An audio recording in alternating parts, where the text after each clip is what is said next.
My name is Cassie. I am 23 years old. I graduated as a qualified nurse this year and was given my first position as a home nurse. My patient was an English gentleman in his early 80s who suffered from Alzheimer's. In the first meeting, the patient was given his record, and from it I could see that he was a convert to the religion of Islam, therefore he was a Muslim. I knew from this that I would need to take into account some modes of treatment that may go against his faith, and therefore try to adapt my care to meet his needs. I bought in some halal meat to cook for him, and ensured that there was no pork or alcohol in the premises, as I did some research which showed me that these were forbidden in Islam. My patient was in a very advanced stage of his condition, so many of my colleagues could not understand why I was going through so much effort for him.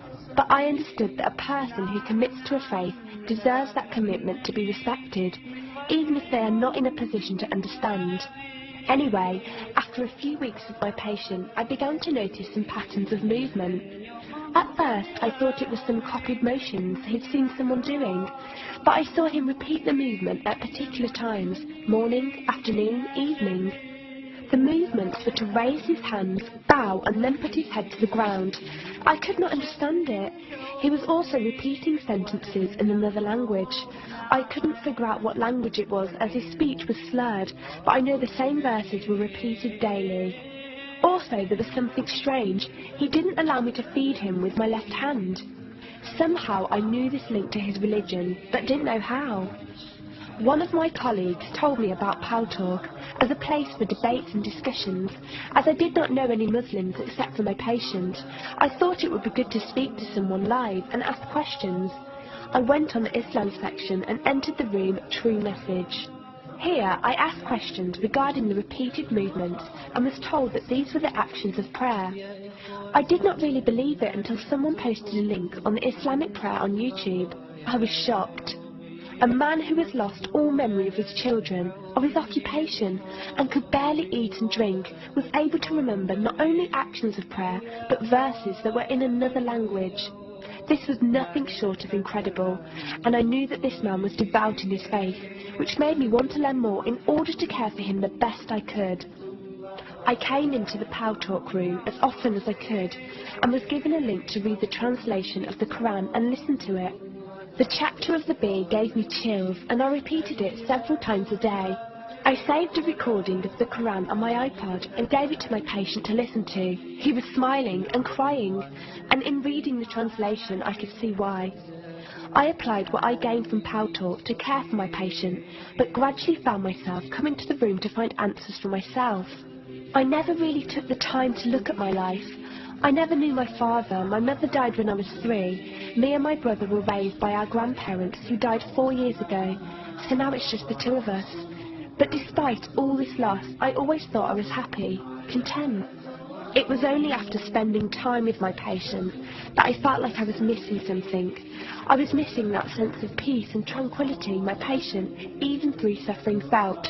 I wanted that sense of belonging and a part of something that he felt, even with no one around him. I was given a list of mosques in my area by a lady on Pal Talk and went down to visit one.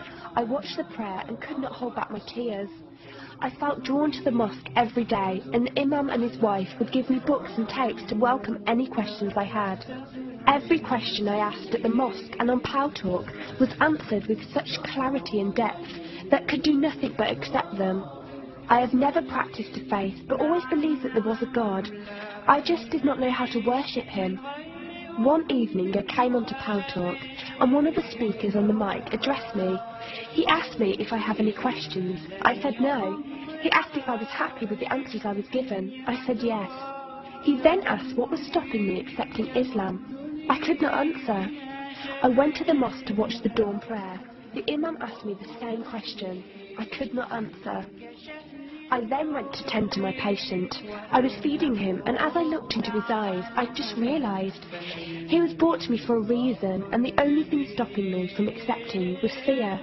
Not fear in the sense of something bad, but fear of accepting something good and thinking that I was not worthy like this man. That afternoon I went to the mosque and asked the imam if I could say my declaration of faith, the Shahada. There is no God except Allah. Muhammad is Allah's messenger.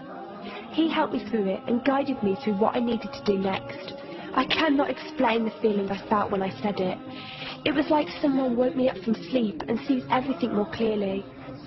The feeling was overwhelming joy, clarity, and most of all, peace. The first person I told was not my brother, but my patient. I went to him, and before I even opened my mouth, he cried and smiled at me. I broke down in front of him. I owed him so much. I came home and logged onto Paltalk and repeated the Shahada for the room. They all helped me so much, and even though I had never seen a single one of them, they felt closer to me than my own brother. I did eventually call my brother to tell him, and although he wasn't happy, he supported me and said he would be there. I couldn't ask for any more. After my first week as a Muslim, my patient passed away in his sleep while I was caring for him. Inna lillahi wa inna ilayhi raji'un. He died a peaceful death, and I was the only person with him. He was like the father I never had, and he was my doorway to Islam.